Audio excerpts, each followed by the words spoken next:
My name's Nick. I started Nick's Electronics Repair about a decade ago, and since then we fixed over 26,000 devices. In today's video, I'm going to be showing you how we fix a Saab 9 III ECM. A customer sent one in. I've already had it installed in the vehicle, so let's turn on the car and see what we get.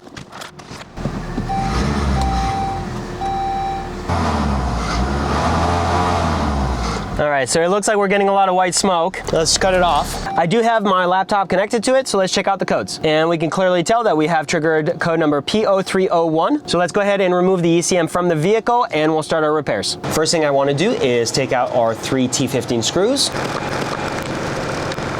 Next, I do have a few screwdrivers I'm going to be using today to open up the units. And I'm going to sneak it in on the side, give it a little pry. And we're just trying to loosen it up. So we're going to go ahead and now use these 3 tools, and they're just ECU opening tools. You can get them on Amazon. I'll have links in the description below. So I'm not putting it all the way in, but just starting to screw them in until I get a decent amount of resistance. And you want to put a lot of pressure as you're screwing it in, otherwise you are going to strip the metal. I'm just going to work my way around, and you can start seeing it. Here it's loosening it up. I'm going to give it a little help.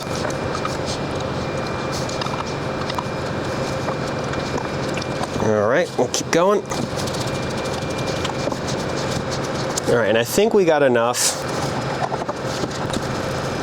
So on this top part here, the lid, if you will, there is a circuit board with very sensitive components, so I have to be very careful not to knock them off. And on the bottom side, I have a metal frame that I can use to put pressure and pry up on it. Just like that. Now I can face it down. I'll put my hand in it, make sure it's nice and flat against the table.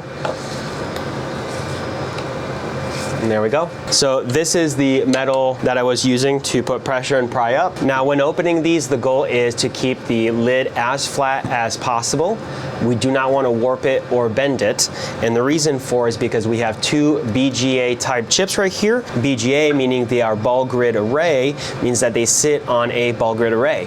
And that's how they connect to the board. Now if the lid is warped or bent, then those chips can no longer make proper contact with the ball grid array. The reason I'm talking about this is because that is our issue. One of those chips is no longer having good connection with the ball grid array. Typically, they will experience cracked solder joints. In order to resolve that, we are going to need to remove one of these chips, remove all the old solder, and reball it with fresh new solder. Then we can reattach it, and our ECU should be fixed. As you may have seen in our prior videos, we have reballed both chips. However, after fixing a lot more of these and getting a little bit more experience and understanding on how they fail, we've realized that this chip over here actually doesn't fail that often. This is the one that commonly fails and requires the reball. Now I want to give you a warning. This is a very difficult, advanced repair. You should not try this unless you already have years of experience and the proper equipment available. To prep the chip, I'm going to use this metal brush, and I'm going to be removing the conformal coating or the silicone layer here. Now the reason I'm doing this, there are a couple reasons. Number one is for better heat transfer. The silicone can deflect some of the heat, and we do want that heat to transfer into the chip and the solder below. And number two, once we have reached the solder's melting point and we are ready to remove the chip, we do need a good surface to grab the chip from, and we cannot do that if there's a lot of silicone on the chip. Let's go ahead and clean it off with some isopropyl alcohol.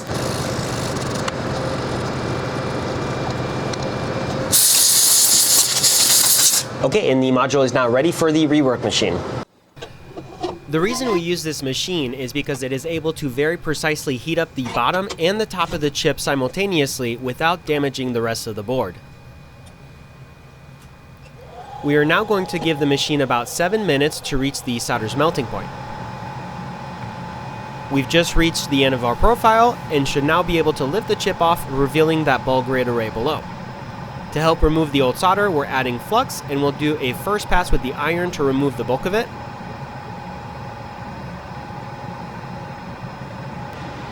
Now to get the rest of the solder, we are going to use desolder wick.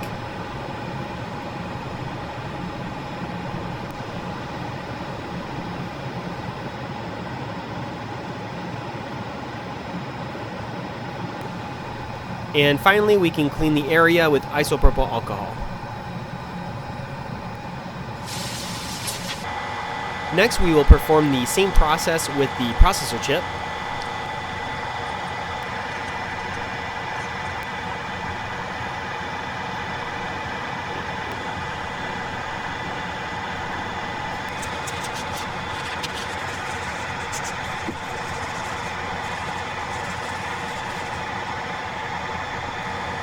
Before we start reballing, we do want to add fresh flux. Next, we'll line up the stencil as best we can. And finally, add our solder balls.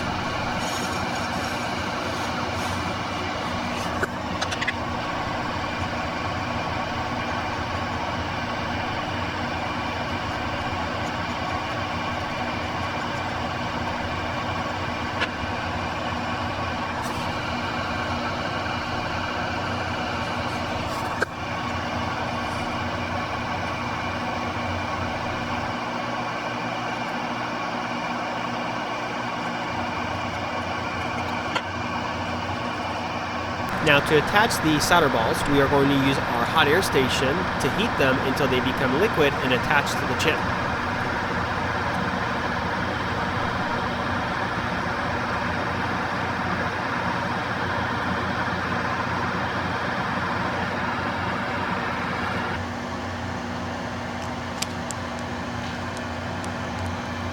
Another fresh coat of flux. And we can now line up our chip for the reattachment.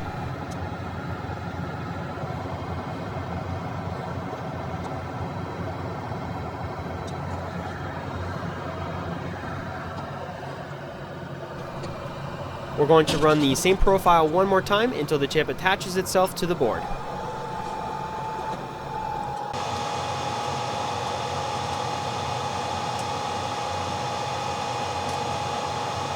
We have finished the reball process of the BGA chip, so now we're ready to close the ECU. I am typically going to seal the chip and then put gasket, but just for testing purposes, I'm going to just close it and then we'll do the gasket and sealing once we know that the ECU is fully functional and has been properly fixed. So we're just going to give it a close and screw in our screws. All right, let's put it back in the car and live test it. I've already installed the ECM back into the vehicle, so let's turn it on and see what we get.